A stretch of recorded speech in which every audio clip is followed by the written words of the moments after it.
Hello Cook+Climb lovers. Welcome to another Cook+Climb quick tip episode. In this episode I'll show you how to fix a fingerboard on your trusty van.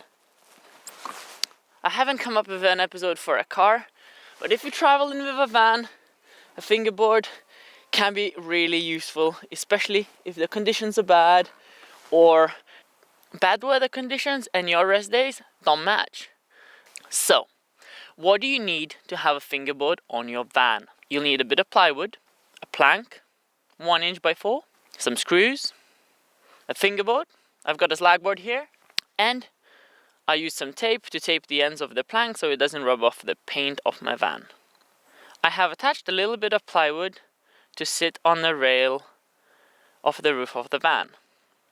I taped that too, so it doesn't damage the paintwork. First step, screw the plank to the plywood. I used 5 screws. They're not really holding my weight, they just stop in the plywood from pivoting when I hang on the board. Step 2, screw the fingerboard to the plywood. Step 3, mount your assembled fingerboard on your van.